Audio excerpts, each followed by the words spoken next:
ରାଉରକେଲା ସହରରେ ବେଧଡ଼କ ଭାବରେ ଚାଲିଥିଲା ନକଲି ଆଇସ୍କ୍ରିମ କମ୍ପାନୀ। ଆଜି ରାଉରକେଲା ମ୍ୟୁନିସିପାଲିଟି ଖାଦ୍ୟ ସୁରକ୍ଷା ବିଭାଗ ଚଢ଼ାଉ କରି ଲକ୍ଷାଧିକ ଟଙ୍କାର ନକଲି ଆଇସ୍କ୍ରିମକୁ ଜବତ କରିବା ସହିତ ବେଆଇନ କମ୍ପାନୀକୁ ସିଜ୍ କରିଛି। ରାଉରକେଲା ସହରରେ ଜେଲ୍ ରୋଡ ଠାରେ ଶିଳ୍ପାଞ୍ଚଳରେ ବେଆଇନ ଭାବରେ ଚାଲିଥିଲା rainbow ice cream company. Prabhat Kumar ସାହୁଙ୍କ ମାଲିକାନାରେ ଥିବା ଏହି କମ୍ପାନୀ ଭିତରେ संपूर्ण अस्वास्थ्यकर परिवेश भितर चलता आइसक्रीम प्रस्तुति।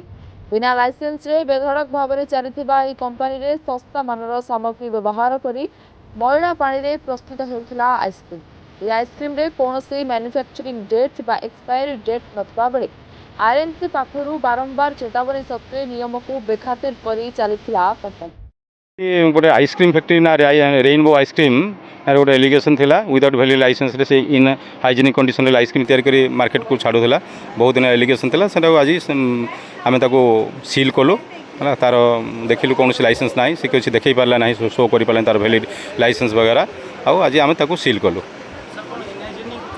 हाँ इनहाइजेनिक चलती बहुत दिन है चलता 2 वर्ष है चलता जना पड़ू ना कम्प्लेन है आम देखिलु से इनहाइजेन कंडीशन से सब करुचे आ मार्केट को भी यार ये जाऊँच बहु परिमाण में आइसक्रीम जोड़ा कि आम स्वास्थ्य हानिकारक अच्छे अटे से आम सील कलु। हो प्राय तो 10टी 12टी फ्रिज रे अच्छी 12टी खंड फ्रिज अच्छे आम सब जगह डेस्ट्रॉय करदेलु आ सील कर दिगला। ना तापर नजर रखा जाए आम चेक करुचु जदि सेमती वैलिड आम पाइबु किसी अनलफुली किसी होम तार भी एक्शन नबू।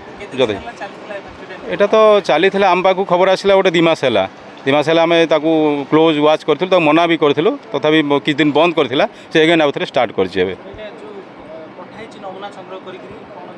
ना से रिपोर्ट आसिले आम तो आज नेलु नेला पर आम कहूँ नेक्स्ट। हाँ निश्चय निश्चय सील करा दिया। Okay thank you. हाँ तार जहाँ अच्छी अनुसार आम करूँ तार पदक्षेप नेबू। पुलिस तो आसछन्ती मजिस्ट्रेट भी अच्छा। यहाँ आइसक्रीम फैक्ट्री गोटे थिला जोटा कि आप भी देखुवे बहुत सारा आप मेला फेल पूजा भी बिका होची जोटा कि किसी भी एक्सपायरी मैन्युफैक्चरिंग नाला। रेनबो आइसक्रीम तांगर विदाउट लाइसेंस थिला तांगर ना बैच नंबर थिला ना एक्सपायरी मैन्युफैक्चरिंग किसी भी नथिला तादरे। इनफैक्ट बहुत अनहाइजेनिक कंडीशन रे से आइसक्रीम मैन्युफैक्चरिंग करिकी करथिले। केबेटू चलची तो आम जाना भितर आम तो 1.5 वर्ष 2 वर्ष है ऑलरेडी आम इनफॉरमेशन देचु नोटिस इश्यू करूँ बट से माने किसी भी तार फॉलोअप नहीं बट चांसेस बहुत देचु इम्प्रूव करार बट से किसी भी शुणी ना। मैडम वर्ष 1.5 वर्ष बर्तमान पूजा ऋतु गला जो ये आइसक्रीम खाई शुणु आम प्रोब्लेम है तो आम एक्शन से इमिडिएटली नेलु कहीं आम नोटिस इश्यू कर नोटिस गोटे टाइम पीरियड थाए से टाइम पीरियड पर आम लीगल एक्शंस ऊपर को जीवु आम इमिडिएटली जब आसिक नोटिस देकी बंद करदेबू सेमती नियम जोटा अच्छे से नियम अनुसार ही आम काम करछु। आज राउरकेला खाद्य सुरक्षा विभाग पक्षर एक 10 जणिया टीम अचानक चढ़ाऊ कर 1 क्विंटाल ऊर्ध्व आइसक्रीम सह विभिन्न सामग्री को जबत कर कंपानी को सीज करछन्ती। किछि आइसक्रीम और प्रस्तुत सामग्री नमूना संग्रह कर परीक्षा पई पठा जाइछि। आरएनसी रो एही पदक्षेप प्रशंसनीय बोली कहा जाइछि।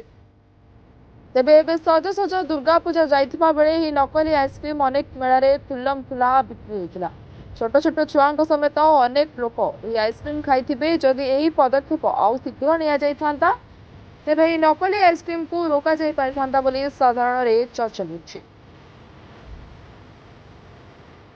राउरकेला चंदन सामान सिंगार रिपोर्ट महाभारत लाइव।